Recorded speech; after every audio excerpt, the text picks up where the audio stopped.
Ride it out here, boys. Watch it.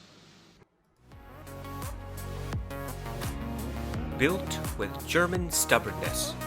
A Beyerdynamic story. Introduction. In the last episode of the BS Review, we explored the murky underworld of Astle & Kern's nefarious marketing. We spoke of how that company tricks potential buyers by inventing technology that doesn't exist. We concluded that Astle & Kern is a company that should not be trusted because, well, it's basically iRiver products repackaged in the fake Gucci bag called Astle & Kern. Today, we take a look at a company that has existed for far longer than Astle & Kern. It's a more mature producer of audiophile gear, one that is widely respected for its attention to detail, sound quality, and dedication to the art of music. Or so they say. In this episode of the BS Review, we explore Beyerdynamic, a company, as we shall come to know, that is stubbornly stuck in a rut and won't move on. Before we jump into the video, I want to emphasize that the purpose of BS Reviews is not to disparage anyone. Companies, yes. People, no. You see, the idea is to help those who don't have all the knowledge or are simply confused to make more informed decisions. If you have purchased a Beyerdynamic product and like it, then you should be quite pleased. However, if you are looking to buy a Beyerdynamic product and simply don't know its faults, then you may want to consider this video as a primer, a summary of the long-standing problems with Beyerdynamic products. Chapter 1. The Little Tank That Couldn't. World War I was the type of warfare no one had ever seen before. Humanity had killed, warred, enslaved, hated since we evolved from our primitive ancestors, but World War I was a different beast. Along with the unnecessary death and destruction, World War I brought to light terrible weapons, chemical weapons, rapid-firing machine guns, and tanks. The British first brought the tank to the battlefield. It was truly a mechanized beast. Well, I mean, it was a beast to drive. Slow, cumbersome, lightly armed and armored. This thing was basically a total waste of time. The Germans, remember they were on the opposite side, were quite upset. They wouldn't let the Brits outdo them. So, after a little bit of planning and inventing, they created a tank of their own, the A7V. The Germans used parts from captured British tanks to help make their A7V. They took what had already been accomplished by the Brits and tried to put a German spin on it. 9 miles per hour maximum speed, 4-cylinder engine, one more than in the smart car, by the way, and a 24-wheel suspension. The sauerkraut and lederhosen were optional dealer add-ons. Gleefully, the German high command sent these massive machines into the thick of war. Ha ha! The silly Brits couldn't stand a chance. In the first battle, 5 A7Vs were used. 3 wouldn't start. The remaining 2 were able to stop a very small band of British soldiers from capturing a hill. Success! Actually, the A7V was never very good. It had very poor visibility for the driver, who couldn't see for more than 20 feet around the tank. It couldn't traverse over trenches or muddy ground. It was prone to tipping over and couldn't climb hills. Look, apparently the Germans didn't quite understand the concept of a tank. Instead of trying to improve the design of doing something useful, the Germans had reacted to the British and made a machine that was theoretically a powerful tool of war. Except, it had so many issues it would never reach its full potential. That is the crux of Beyerdynamic's faults as well. As we shall come to find, Beyerdynamic is a company so rooted in one mode of thinking that it has failed to innovate. Indeed, Beyerdynamic has made headphones tank-like, just like the A7V. Chapter 2. Built like a World War I tank with force majeure. Audiophile reviewers often comment that Beyerdynamic headphones are like tanks. That's very true. The A7V is what they were referring to, I think. Beyers have always been known for their very minimalist design and solid construction. Made mostly of metal, these are thick and chunky headphones, like Pake's picante sauce. Unfortunately, Beyers aren't built with ruggedness. You see, Beyer has this bad habit of manufacturing headphones prone to issues that really should not have occurred. One of the biggest problems is with the three of the company's most purchased headphones, the DT770, 880, and 990. All three headphones have a fixed audio cable, meaning you can't detach it. Now, that may not sound like a big deal to some, but it is an exceptionally irritating experience when you have to face it. You see, a fixed cable is one that's just waiting for you to let your guard down. When you least expect it, you'll yank on that cable, trip over it, causing the cable to tear out. A fixed cable is like that creepy neighbor who stands at the window and watches you. You don't quite know what she's up to, but you know it can't be good.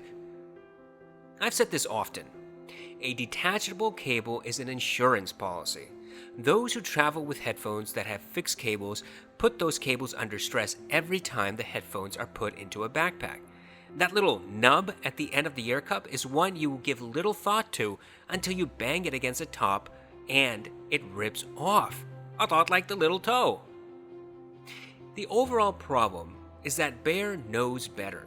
Providing detachable cables is an easy task. Not everyone is going to be uber careful with their headphones, and not everyone will want a 10-foot cable permanently attached to the end of an ear cup. The other related problem is that 3.5mm terminator at the end of the cable. I've accidentally bent or broken that small terminator many times. You've got the headphones plugged into your laptop, put everything down on the couch so you can get a bag of healthy kale chips from the kitchen, come back only to find that your dog has made himself quite comfortable on the top of your laptop and snapped the 3.5mm terminal. And this is why I stopped eating healthy. My first pair of Beyers was the first generation T5P. I had paid something like $600 for it, the most expensive headphones purchased I had ever made at that point. It was an indulgence that I quite regretted. It was purchased brand new from an online company. It arrived and I beheld its tank-like qualities. Robust, heavy, metallic. I plugged it into my audio player and slowly cranked up the volume. And then, suddenly, I could hear music only from the right ear cup. I was a little perplexed. It turned out that the brand new headphones had died. I got a replacement which apparently did not have the same problem. About a few years later, however, after the warranty had expired, I had the headphones plugged into my computer and stood up. The 3.5mm terminal snapped. Out of warranty, the cable permanently attached, there was nothing I could do. Oh yes, there were people willing to fix the cable for me for a price. And yes, I could have learned how to fix audio cables, gotten a soldering iron and the necessary equipment to fix it myself, but I had neither the inclination nor the fortitude to spend the money and time, and frankly, I didn't want to risk ruining the headphones. So, I plugged a 1/4-inch adapter into the 3.5mm terminal and very carefully used the cable attached to the adapter, which was then attached to another adapter back to the 3.5mm terminal to plug it into my computer. It was a daisy chain of disaster. Okay, so maybe you don't think this is a real issue still. Then my question to you is, why not just have the option to change cables? Once broken and out of warranty, that's more money out of your pocket to fix the headphones. And if you've royally screwed up the cable, what choices do you have? 1, either pay upwards of $50 to get it fixed professionally. 2, do it yourself, assuming you know how. Or 3, throw the headphones away. You know, the fourth option would have been to simply replace the cable with another easily available one. I am perplexed by audiophile companies refusing to make this simple change. Beyer doesn't do it for his cheaper headphones, neither does Grado Labs, or Sony, or Shure, or AKG, or any of the others. One might argue it's a cost-saving decision, but audiophile companies, when they are charging hundreds of dollars for headphones, should not skimp on 10 cents worth of wiring and labor. You, having purchased your first generation T5P or a DT770, may never have a problem with your cable. But if you do, it'll leave a rather bad taste in your mouth, a lot like Scandinavian food. Here's my gripe. No matter how expensive or cheap a product, for someone, that cost is significant. To some people, $600 is not a lot of money to spend on any item. Others will have to save for months to afford a $200 headphone.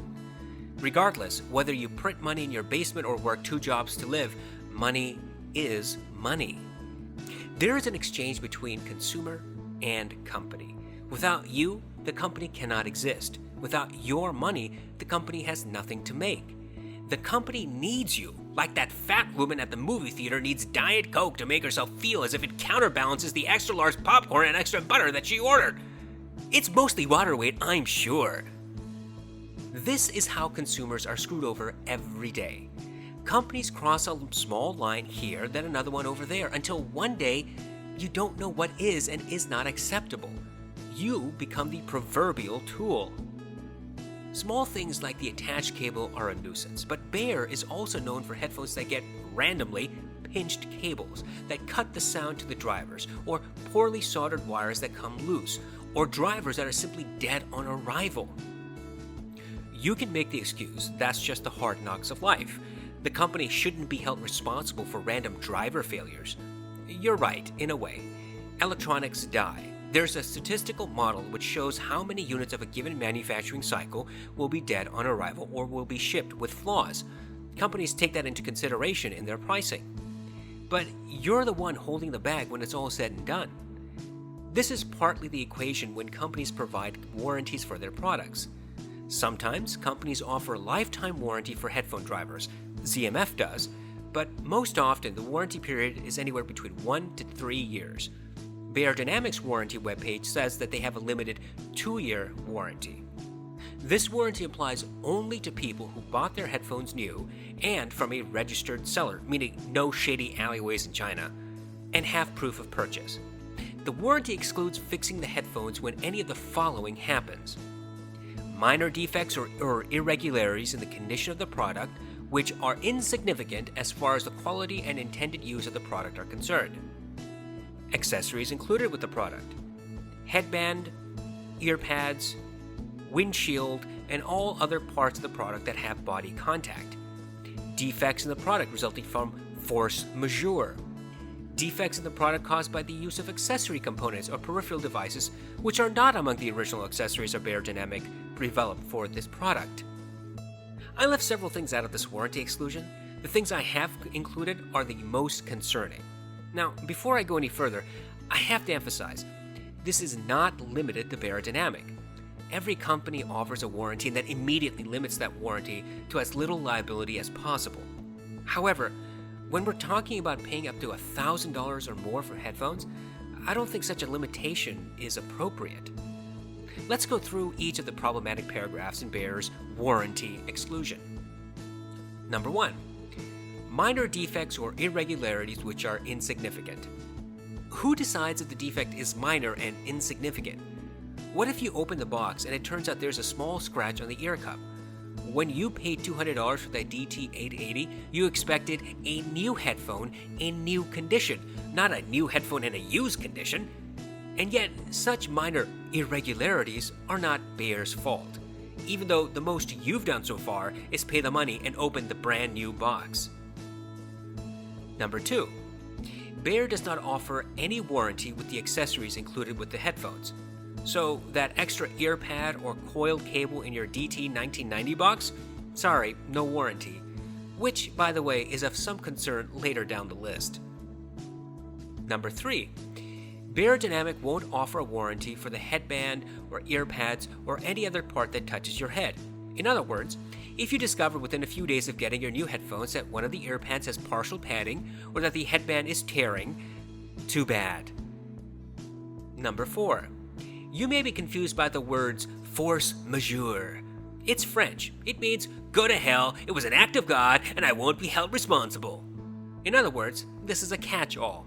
In the event that Beyer can't come up with any other excuse not to fulfill a warranty, it can just say, well, that sucks. Would you like a web link to buy a different pair of headphones from us? Number 5. Finally, Beyerdynamic does not offer a warranty of any sort if your headphones are damaged while using third-party accessories, especially accessories not originally included in the packaging. Which then begs the question, if Beyer won't give you a warranty, when you use the headphones with third-party accessories and won't offer a warranty for the accessories that come in the box, is there anything that is under warranty? Okay, so this is all standard language in warranty contracts. I should know, I've read many contracts in my life. But it becomes exasperating when you look at all the exclusions to the warranty. The most egregious are the ones dealing with minor defects that are inconsequential to the product. Now, a dead headphone driver absolutely falls within the warranty conditions, but only if you bought the headphones new from one of Beyer's authorized sellers, and you have the original receipt, and you make the warranty claim within 2 years of buying the product. Here's the real issue for me. Drivers are integral to the headphones. Yes, we can agree on that. Since that is the case, why not offer a lifetime warranty for the drivers? Fine, do as DMF does. Warranty those drivers only to the original buyer. So once the headphone passes to somebody else on eBay or Amazon, the warranty disappears. Let me put this into context. I think it is safe to say that Beyerdynamic and Sennheiser are competitors of a sort. They both make headphones for critical listening and for pleasure. Both are well-known and well-regarded companies. But Sennheiser's warranty is much more forgiving. Let's take a quick look. Sennheiser has a 2-year warranty, just like Beyerdynamic. Sennheiser also provides warranty for all authentic, not black market, and new products. Indeed, they say in their headphones will, quote, be free of defects related to manufacturing, parts, materials, and workmanship under normal and accepted use, end quote. Did you get that? Beyerdynamic says it won't cover workmanship or other defects when they deem that such things are insignificant. Again, at their discretion to describe what that means. Sennheiser, on the other hand, says it will absolutely cover such defects as long as the headphones were manufactured by them. Moreover, there is no force majeure clause with Sennheiser. They don't claim that it was God's fault their headphones came with a fault. Instead, Sennheiser is prepared to accept responsibility and have your loss covered under the warranty. All those other exceptions under Beyerdynamic, well, they aren't present for Sennheiser. Now, yes, a lot of this is open for interpretation, and I'm sure by design. But I can't escape the feeling that Sennheiser's warranty is both simpler to understand than Beyerdynamic's, but also more forgiving for the consumer. But why all this about warranty? Because out of the 4 Beyerdynamic headphones I have had in my life, the original T5P, brand new, the DT1990 Pro, like new, used condition, T1 second generation, brand new, and the DT1770 Pro, like new, second hand, 2 of these headphones had issues that were not covered under the warranty. I couldn't get Beyer to fix a T5P cord when the 3.5mm terminal snapped, and I had no way to switch the cord. I couldn't get Beyer to accept the DT1990 Pro for the driver failure because it was out of warranty. Now, look, Sennheiser isn't particularly generous either. Like with every corporation, Sennheiser is trying to limit its liability.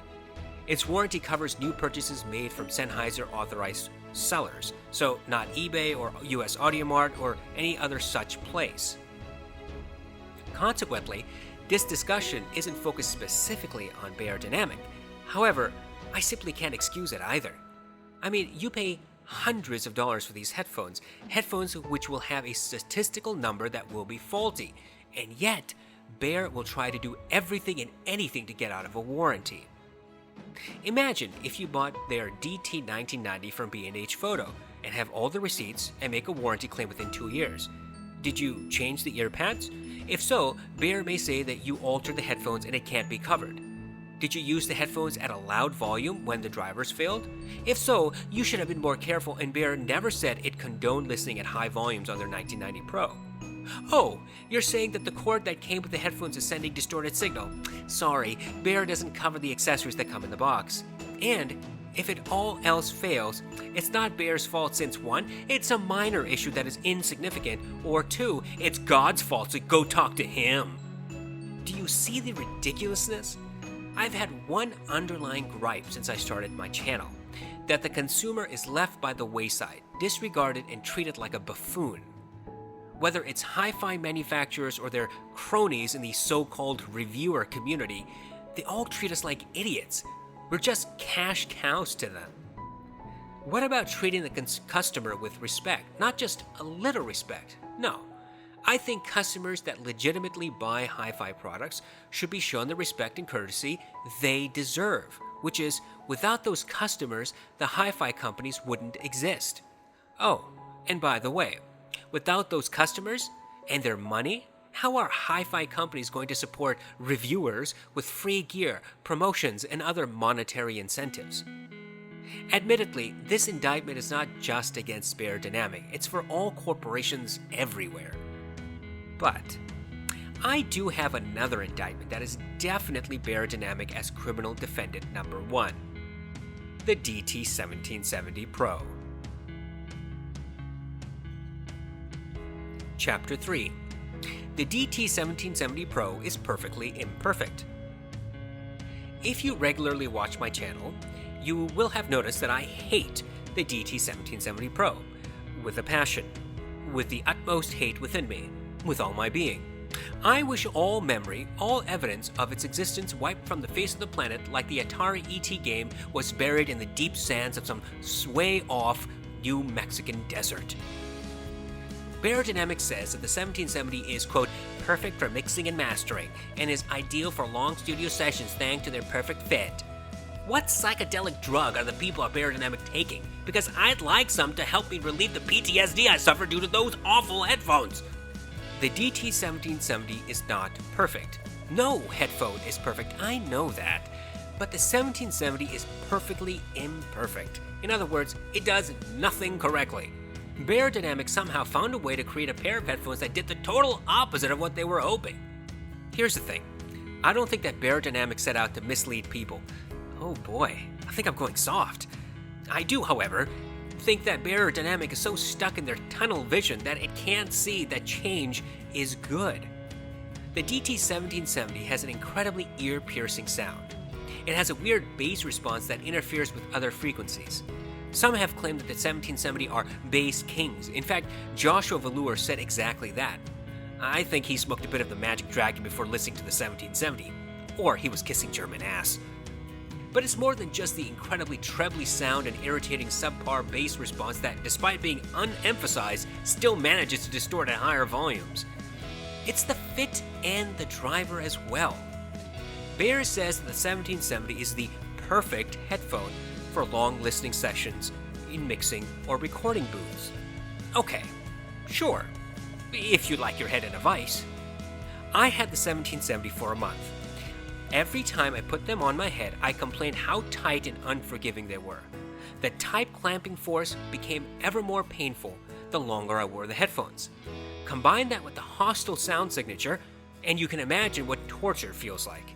In fact, I think America should stop waterboarding people and just put a DT1770 on a terrorist's head and play Black Sabbath at high volume. There's no Geneva Convention rule about that. I'm not the only one complaining about this. Indeed, many people have commented that the DT1770 is a painful headphone to wear. A lot of people have complained that the sound signature is not flattering, is peaky, and is distorted. On the DT1770 webpage, they say that the headphones come with, quote, 2 sound settings. They're talking about the ear pads. Here's what they say, quote, a pair of velour ear pads provide an open sound and are perfect for mixing and mastering. A pair of leatherette ear pads provide a more closed sound, making the headphones more well-suited to monitoring applications. Objection! Excuse me, but changing ear pads is not a goddamn feature. It's something anyone can do with almost any pair of headphones. And you self-righteous, conceited, self-congratulatory German bastards, your goddamn $600 headphones better have interchangeable ear pads. The change in ear pads does, in fact, alter the sound signature. Sometimes for the better, sometimes for the worse, depending on the headphones. The amount of padding, type of padding, perforation, and the shape of the ear pads all contributes in a complex equation that results in a slight difference in sound. Note, I said slight difference. A different pair of ear pads isn't going to do much at all for a pair of terrible drivers. When Beyer says that the 1770 has, quote, 2 sound settings, they're not being honest. There's not a switch on the side of the headphone that turns one setting on and the other off. You are required to manually change the earpads, which, by the way, is a frustrating experience by itself. The earpads have a very slim lip that has to be carefully placed inside a very tiny groove that runs the circumference of the ear cup. It's like hitting womp rats in a T-16 on Tatooine. That's impossible, even for a computer. But it's not impossible. I used to bullseye womp rats in my T-16 back home. They're not much bigger than teenagers. Anyway, recall I said that no pad change in the world will alter the response of a terrible driver? Well, the DT1770 has a terrible driver. But before I go any further, let me emphasize that the 1770 driver is very capable and great. How can I make such a bipolar statement? Because Beyer made bipolar headphones. You see, the DT1770 shares the drivers from the DT1990. Whereas the 1990 has excellent sound across the board, except the harsh treble response in some cases, the DT1770 fails. Repeatedly. Unfortunately, you won't be able to notice anything wrong if you look at the response chart that Beyer provides. Oh, wait, they don't provide one! I think every headphone manufacturer should make frequency response charts available for headphones. It should be standard. It should be the first thing people see on their website. It should come included in the packaging. Small companies like the excellent Allo Audio provide that, but Beyerdynamic doesn't. Check out the website for the 1770. No frequency chart. No download I could find from the Beyer website that shows a frequency response. When companies don't share this information, it concerns me. Why don't they share it? It's not proprietary secret information. It's part of the headphone parameters. My reaction when I can't find the information readily from the manufacturer is that they don't want to show you. And that makes me even more agitated. Luckily, we have friends who can do what Beyer refuses to do. The good people at Super Best Audio Friends uploaded a frequency response graph for the 1770. I looked at it, and I scratched my head. What the hell am I looking at? What the hell is this? Is that a frequency response for a headphone or the design for the world's most vomit-inducing roller coaster? Let us go back for a moment to Beyer's claim that the 1770 is a mixing and mastering headphone. Look, people would want different things from headphones. Some want all the bass, some want treble energy, some want intimate, lively mids. But for mixing and mastering, for critical listening, people generally want a flat, neutral response. They don't appreciate dips and dives and loop-de-loops. Critical listening means you hear exactly what is being recorded and the headphones are not emphasizing any particular area. Why? So that you can make the decision whether to tune the song. Beyer should have been more vigilant with the 1770. If Super Best Audio Friends could get a frequency response chart, then Beyer certainly had one.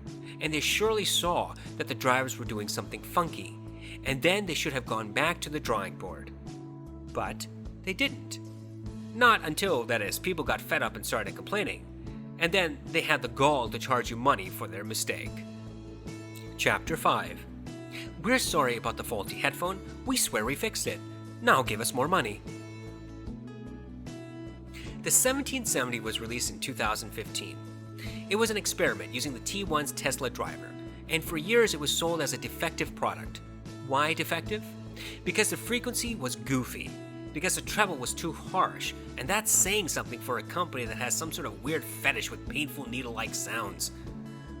And then, out of the blue, Beyerdynamic partnered with Massdrop and released the DT177X Go. When it was first released, I was skeptical. I had just sold my 1770, and the memory of it made me feel as if I had been the US government's guest at Guantanamo Bay. There is much to like about Massdrop. The idea of the collective bargain for products is something that happens for retail businesses, but to bring that concept to the general public, to let people vote and decide what gets greenlit and negotiated, is fantastic. But Massdrop has a huge problem. It provides little to no meritorious information about its products. The vast majority of the partner products, that is, products that Massdrop stamps its name on because it has a direct collaboration with the manufacturer, are hidden in secrecy. Classic examples are the Sennheiser HD58X and HD6XX. Massdrop didn't say what these were. You could easily have been purchasing one of the unpopular HD500 series. and you didn't know if you were getting a spectacular price for an HD 660S or the normal price for a 650 or the 600. Frustrated and curious people opened the headphones, tested the drivers, and discovered what the HD 588X and the HD 6XX really were. No thanks to Massdrop or Sennheiser. Well, with the Beyerdynamic 17.7X Go, Massdrop and Beyer decided to hide the ball even harder. The idea of the 17.7X is that it, quote, improves upon the 1770. But how? Well, Massdrop says it made 2 tweaks. 1. We soothed the response slightly while retaining the punchy sound that's made the DT 1770 Pro a favorite in recording studios. And 2. Made the drivers 32 ohm instead of the original 250 ohm. There was absolutely no information from Beyerdynamic. Even though Massdrop was using Beyer's drivers and Beyer was responsible for the manufacturing, nobody seemed to be inclined to provide helpful information. The biggest issue was that there were absolutely no meaningful comparisons between the 1770 and the 17.7X. Yes, Massdrop included frequency response charts comparing the two of these headphones and the Amaron Home. But the frequency response differences were so slight I couldn't see what Massdrop and Beyer were getting at. So, I waited for a reviewer to compare the two. I had a very strong suspicion that a certain cat-loving shill would get an advanced unit before anybody else. And I was correct. Zeos received the 17.7X with an embargo. He couldn't talk about it until Massdrop/Beyer officially released it. God, I love it when companies place embargoes on their products. It shows such confidence in them. Anyway, Zeos had reviewed the 1770 previously, but either he didn't have it at the time he uploaded the 17.7X review or didn't care to bring it out. He never compared the sound signature of the two headphones. Oh, and before anyone says that Zeos mentioned the 1770 in the review, let me emphasize a few things directly from your god, Zeos himself. 1. He has said that memory for sound is terrible. People can't remember what things sound like. This is a scientific fact. 2. He said he has a hard time remembering what things sound like. 3. He didn't have the 1770 present in the video to compare with the 17.7X. And 4. Never once did he say that he compared the two headphones A and B. Consequently, he didn't review the two, didn't compare them. And if you look at the frequency response charts Massdrop provided, you can see that although there are differences, they are subtle. The more important issue was whether the 17.7X was indeed a noticeable improvement over the 1770. Did the new headphones correct the 1770's gratiness, harsh treble, distorted bass, and tinny sound? The only way to be sure would be to test back and forth. But Zeos skipped that step. I waited for other reviewers to do what Zeos didn't. And you can guess what happened. Nothing. Zip. Nada. I uploaded 2 videos concerning this. I cautioned people against jumping on the Massdrop/Beyer bandwagon. I wrote this section of the script on September 15, 2019. I checked YouTube for 17.7X versus 1770 comparisons. And do you know how many results I got? As many as 0. The big 4 reviewers, Zeos, DMS, Metal 571, and Joshua Velour, didn't go back and compare the two headphones head to head. How nice. On September 15, 2019, I googled the same search parameters. It's been many months since the 17.7X were released, many months since reviewers were given their review units. Surely someone would have done a head-to-head comparison. Nothing. Again. Nothing on Massdrop's website, or Beyerdynamics, or on hi-fi review websites, or in discussions. Nothing. Who's to blame? Is it Massdrop's fault or Beyer's? Frankly, it's an equal split of responsibility, I think. No matter how secretive Massdrop might want to be, yeah, like they're watching over the nuclear missiles at NORAD, Beyer has the ultimate say. You see, Massdrop went to Beyer and begged for collaboration. Beyer could have set conditions that the 17.7X and 1770 be compared or an embargo not be placed. But that's not what happened. When Massdrop negotiates the production of certain products, clearly that negotiation has a lot to do with price. How cheap can the manufacturers sell the products to Massdrop, and then how much profit can Massdrop make off the headphones? And the more Beyer can sell, the more Massdrop can make in the long run. Here's how mass manufacturing works. The manufacturer has a startup cost for the design of the product, tooling of the necessary components, molds, training of its staff for assembly, and the quality control procedures. The smaller the number of units made, the higher the overall cost. For example, let us assume that it takes a manufacturer $250,000 in startup costs to get all the components and make 500 units of the most bested headphones on the planet. How many would it take to sell to make a profit? Well, how much profit do they want to make? Let's say at least 40%. So, you add 40% to the startup cost of $250,000. That means the manufacturer needs to make at least $350,000 on the 500 units, which in turn means that they have to sell each headphone for at least $700. Of course, the more they sell, the lower the overall price can be. Selling 5,000 units of these hypothetical headphones would mean the MSRP could be $70 for the manufacturer to make $350,000. Now, this is a very simplistic formula, but it demonstrates that companies play numbers games to minimize their cost and maximize profit. That's natural, but it is unacceptable to trick people into buying a product. This is the point in the video where I unleash. Massdrop is squarely in my sights for a royal ass-kicking in the near future, but for now, let's focus on the 177X. Massdrop said that early adopters of the 177X would get a $70 discount. They'd pay only $380 if they signed up by a certain date. After that, the headphones would be sold at the regular price of $450, again, for only a limited time. In other words, Beyer and Massdrop wanted you to put down your hard-earned money now, before anyone had compared the 177X to the 1770. You just have to take the word of these companies that there was indeed a noticeable difference, and of course, the favored reviewers with advanced review units would do their part in the propaganda. It seemed obvious to me what Beyer and Massdrop were trying to do. Force people to make a split-second decision. Do you become an early adopter or hedge your bets and wait a little longer and pay more? Unfortunately, it's clear that many people were goaded into throwing their wallets at Beyer and Massdrop. There's an interesting thread I came across on HeadFi. The headline is, quote, "Are we going to talk about these new Beyer/Massdrop 177X?" People were gobsmacked by the frequency response charts. According to Beyer and Massdrop's plan, of course. One HeadFi member wrote, quote, "I might order them mainly due to the special pre-order price. I agree this could be the top closed-back headphone under $500. A few others commented how the initial price was fair and seemed like a great deal. It is deplorable for Beyer and Massdrop to claim that they fixed the issues with the 1770, but refused to provide the public with a meaningful comparison.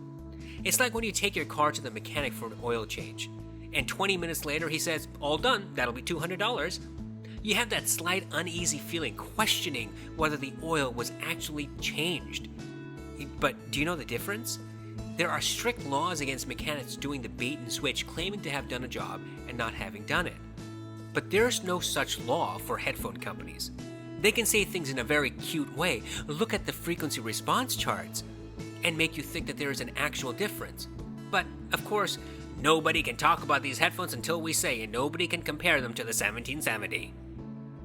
Are you telling me that none of the reviewers who had the 177X had access to the 1770? Is it realistic that nobody could get the two together in a room and do a head-to-head A and B test? Well, yes, when you consider the laziness and lack of attention from the typical reviewer. But we know that Massdrop/Beyer had an embargo. Zeos even said so. Is it possible that embargo came with a request that the 177X not be compared directly, side by side, to the 1770? That's some nefarious shit, right? Surely reputable reviewers would have balked at that, right? The point of all this is quite simple. Beyerdynamic knew the 1770 had a problem.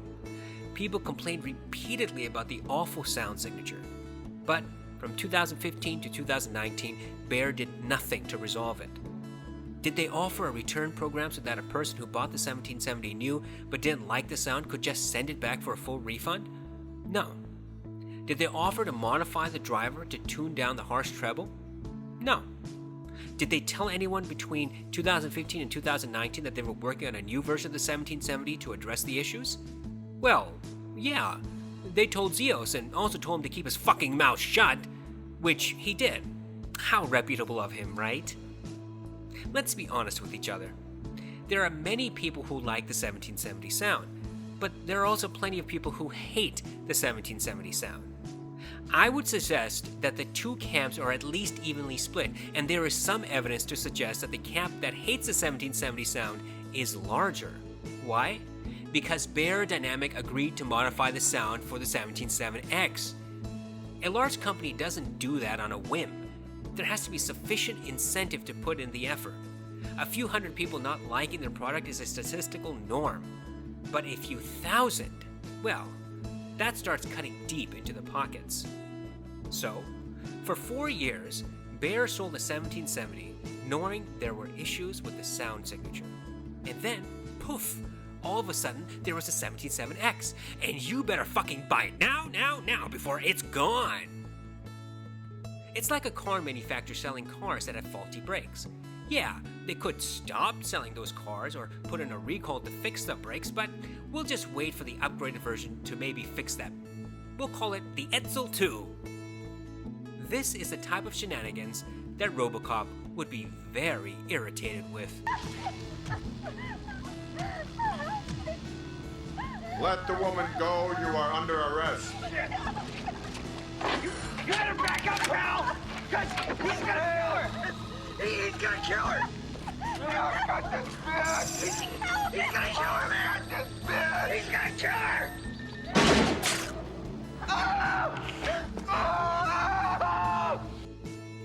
Chapter 6. We're all suckers. Here's the thing about Beyerdynamic. They don't change. It's really hard for them to recognize when there's a problem, or if they do recognize it, they won't fix it unless forced, and even then, they'll hold you hostage. The older headphones, the DT770, 880, 990, should at the very least have come with a detachable cord. Whether you like the sound signature or not, when you pay $200 for a pair of headphones, you better get a cable you can replace easily. Indeed, when you pay $600 for something like the original T5P, you better damn well have a replaceable cable. It's a minor thing that gives the end user significant peace of mind, but Beyer has never done this little fix for the older headphones. Oh, it still sells them alright, but it won't change them. And it took years for Beyer to finally implement detachable cables to the T5P, and only until the second generation came out. Knowing that the 1770 was faulty in many regards, Beyer continued to sell it for 4 years. Then, it released the 177X as a special collaboration. You'd have to be among the quick or the dead. Either you immediately put your money down and hope that the sound is to your liking, or you can go fuck yourself. Beyer's words, not mine. What about those who simply don't like Massdrop, don't trust it, can't agree to plop down $400 or more without first knowing something about the headphones? Will Beyer release the DT1770 2nd Gen with the fixes implemented in the 177X? Well, maybe. I guess you'll know when they lift that embargo too. Beyer is overall a company I don't have too many gripes with. It doesn't, in my opinion, fall into the same category as Chord and Astral and Kern. But it does have its place in the BS review spectrum. There's the nefarious liars, Chord and Astral and Kern. Then there's the deeply apathetic, like Beyerdynamic. What do I mean by that? Well, consider everything we spoke of. Beyer's warranty is laughably one-sided, to their benefit. Beyer refuses to make even minor changes like adding replacement cords just to provide the end user a bit more longevity in the headphones. Beyer refused to acknowledge the issues of the 1770, didn't offer any help in fixing the issues, until, that is, they saw an opportunity to make more money. And with the advent of the 177X, Beyer, with Massdrop's help, has released a headphone that allegedly fixes the original problems of the 1770. But you can't know until you buy it, and nobody can talk about that until it's too late. I frankly don't understand the reason for all this hard-headedness. Why be so difficult? Why is it so hard for companies like Beyerdynamic to admit that things maybe didn't go exactly as planned? A simple, "we're sorry about the 1770" would go a long way. Offering to dampen the harsh treble for no cost or very low cost would have been a true customer support sort of thing. Telling people that they are working on a modified 1770 would have given people a chance to think before buying the 1770. This, by the way, has happened before. Mind you, Beyer is not in a unique position where customers complain that a headphone doesn't sound right. Sennheiser went through it with the HD 700 and 800. And so did Mr. Speakers. People said that the sound signature of the Mr. Speakers ethers wasn't to their liking, too harsh or peaky or too dark, and Mr. Speakers listened. And you know what they did? They created padding that everybody and anybody could insert. They sold that padding and offered it with every new pair of ether headphones that left the warehouse. They didn't wait until the Ether 2, they did it as soon as the company had an idea how they wanted to tune the sound. Moreover, Beyerdynamic cheated its customers by refusing to do a worthwhile comparison between the 1770 and the 177X. Such a disappointment. Fine, you don't want to give reviewers a chance to do that comparison, but you make the goddamn headphones. You do the comparison. Put it on your website. Upload the comparison to your YouTube channel. Tell Massdrop to put it on their sales page.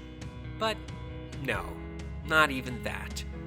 You see, Beyerdynamic is just too self-absorbed and self-righteous to care. Conclusion.